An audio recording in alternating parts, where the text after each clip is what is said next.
Hello मेरे प्यारे साइंटिस्टों, तो कैसे आप सब ठीक ठाक? उम्मीद करता हूँ कि आप सब खैरियत से होंगे। Very good morning, evening, afternoon, whenever you are this beautiful lecture. आज के लेक्चर में हम ये पढ़ेंगे कि ये पीरियोडिक टेबल में जो मासेस है ये कैसे फाइंड किया गया है, वही हम फाइंड करेंगे।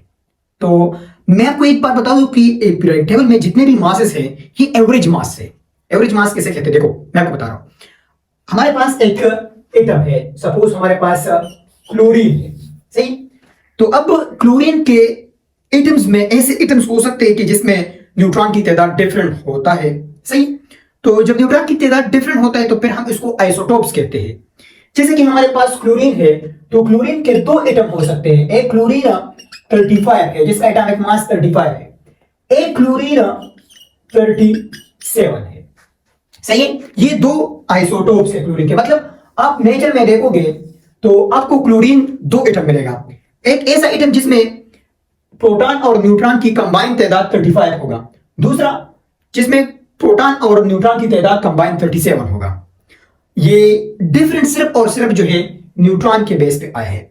अब क्लोरीन 35 में आप देखें कितना न्यूट्रॉन है, तो इजी है। न्यूट्रॉन आप फाइंड करते हो तो neutron is equal to 35 minus atomic number इसका 17 है, तो इसे तकरीबन 18 आता है। इसमें 18 प्रोटॉन है। इसका न्यूट्रॉन कितना है, तो 37 माइनस 17, तो 35 6 7, तो इसमें 20 न्यूट्रॉन आते हैं, सही है। इसमें 20 न्यूट्रॉन आते हैं। तो मतलब आप नेचर में देखिए क्लोरीन 35 आपको मिलेगा 18 न्यूट्रॉन के साथ, क्लोरीन 37 आपको मिलेगा 20 न्यूट्रॉन के साथ। ये दो एटम क्लोरीन के मिल सकते हैं। तो हम कहते हैं कि क्लोरीन के दो आइसोटोप्स है। एटम डिफरेंट नहीं है क्योंकि प्रोटॉन की नंबर सेम है, दोनों में 17 है, तो एटम सेम है, क्लोरीन होगा। क्योंकि एटम की पहचान हम एटॉमिक नंबर पे करते हैं, ये आइडेंटिटी नंबर है, सही है। अब जब न्यूट्रॉन की डिफरेंस आ जाए तो फिर हम कहते हैं कि ये सेम एटम है लेकिन उसका आइसोटोप है, सही।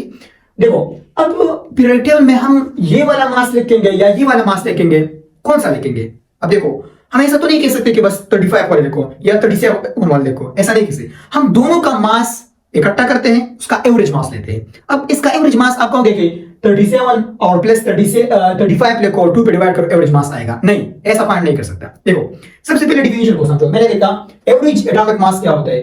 The average atomic mass of all isotopes.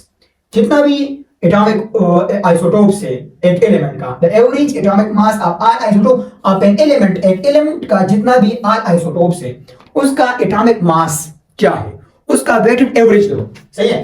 Present in nature, nature में मौजूद है, उसको हम एवरेज एटॉमिक मास कहते हैं। अब आप कैसे फाइंड करोगे? इजी है।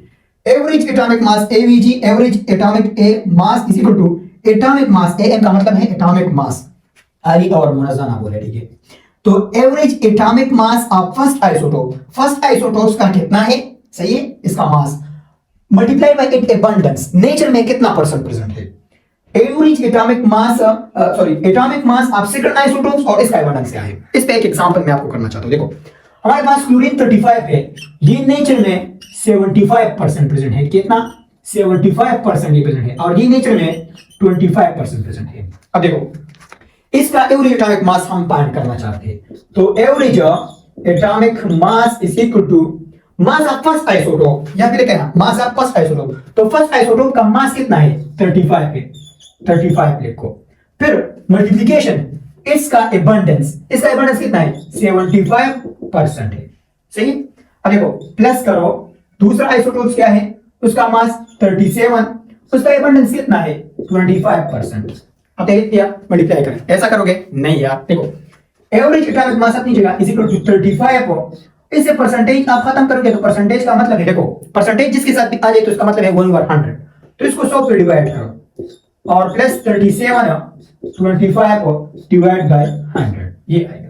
अब देखो average atomic mass is equal to 35 हो और इसको 100 पे डिवाइड करो तो भी इजी है, या इसको ऊपर लाओ 10 पावर -2 लिखो तो ये आपके पास 0.75 आएगा, प्लस ये आपके पास 0.37 मल्टीप्लाइड बाय 0.25 आएगा। अब आप इसको करें तो आपके पास एवरेज एटॉमिक मास आपके पास आ जाएगा 35.5 AMU, और ये पीरियोडिक टेबल में लिखा भी है। तो पीरियोडिक टेबल में जितना भी मास है ये एवरेज है, मतलब एक एटम का डिफरेंट आइसोटोप पॉसिबल हो सकता है और फिर उस आइसोटोप्स का कलेक्शन हमने लिया है। अब देखो आपको एक और एग्जांपल करते हैं। हमारे पास कार्बन है, कार्बन एटम है, कार्बन एटम का 3 आइसोटोप है। एक हमारे पास कार्बन 12 है, एक कार्बन 13 है, एक कार्बन 14 है। ये 3 आइसोटोप है कार्बन का। कार्बन आप देखें तो आपको 3 आइसोटोप मिलेगा, कार्बन 12, कार्बन 13, कार्बन 14। इसमें 6 प्रोटॉन है। कितना है? 6 प्रोटॉन। इसमें 7 प्रोटॉन है और इसमें 8 प्रोटॉन है। अब देखो नेचर में इसका एबंडेंस कितना होगा, देखो 98.98% मिलता है। इसका एबंडेंस आप देखें तो इसका एबंडेंस है 1.109% और इसका एबंडेंस आप देखें तो इसका एबंडेंस है, ये बहुत ज्यादा कम है, 0.0000 समथिंग, बस हम इसको इग्नोर करते हैं, ये बहुत ज्यादा कम है। सही है, इसका एबंडेंस 0.000 समथिंग बहुत ज्यादा कम है, हम इसको इग्नोर करते हैं। तो अब इसका, अब अगर आपने एवरेज एटॉमिक मास फाइंड करना है तो आप कैसे करोगे? देखो इसका एटॉमिक मास कितना है 12, फिर एबंडेंस कितना है 98.98% और इसके साथ प्लस दूसरे का एटॉमिक मास क्या है, तो दूसरे का एटॉमिक मास 12, 13, 13 है और इसका एबंडेंस आपके पास 1.109 और इसके साथ प्लस करो फिर 14 आता है। सही, और इसके साथ ये परसेंट है। सही, और 0.00000 ट्रिलियन, 1 पर ट्रिलियन है। सही है, 1 पर ट्रिलियन, एक मिलियन होता है, बिलियन और ट्रिलियन, मतलब जीरो के साथ 12 जीरो आप लगा दे तो वो हो जाएगा। सही, और इसके साथ भी आप परसेंट आप लगा दे तो यहाँ पे देखो, अब आप कहोगे कि सर आपने यहाँ पे 2 लगाया, यहाँ पे 3 लगा दिया। अरे यार आइसोटोप बढ़ते तो प्लस भी करो, एक एटम है उसका 5 आइसोटोप है तो फिर आपने 5 लिखना है, ठीक है, 5 होने का एबंडेंस भी लिखना है। सही है, ऐसा नहीं कि सिर्फ 2 लिख के।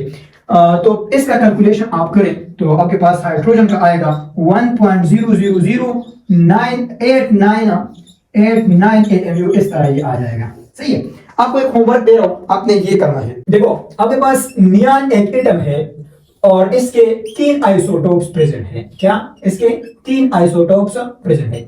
एक नियान 20 है जिसका एटॉमिक मास 20 है, एक नियान 21 है और दूसरा नियान 22 है।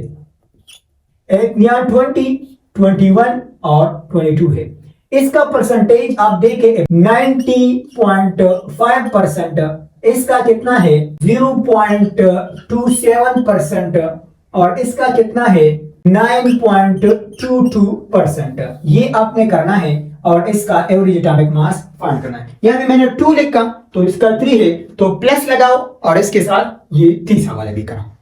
आसान है, बिल्कुल आसान है। आपने इसको करना है कि इसका एटॉमिक मास क्या आ जाएगा, तो इसका मास तकरीबन 20.0 समथिंग आ जाएगा, क्योंकि ये परसेंटेज में एबंडेंस पे डिपेंड करता है, इस पे डिपेंड करते हैं। तो अगर मैं आपसे कहूं कि एवरेज एटॉमिक मास किस पे डिपेंड करता है तो आप क्या बोलोगे? एक तो एटॉमिक मास पे डिपेंड करता है, दूसरा इसके एबंडेंस पे डिपेंड करता है। एबंडेंस परसेंटेज को बोलते हैं कि नेचर में कितना परसेंट प्रेजेंट है, इस पे डिपेंड करता है। यहां तक कंसेप्ट समझ में आया? बोलो समझ में आया? अब आप कहोगे कि सर एबंडेंस हम कैसे फाइंड करेंगे? यार इजी है, आप जहां पे नियान अवेलेबल है तो आप उसका 100 एटम ले, सही है, या आप इसका 1000 एटम ले, तो 100 में कितना एटम 20 वाला है, कितना 21 वाला है, कितना 22 वाला है।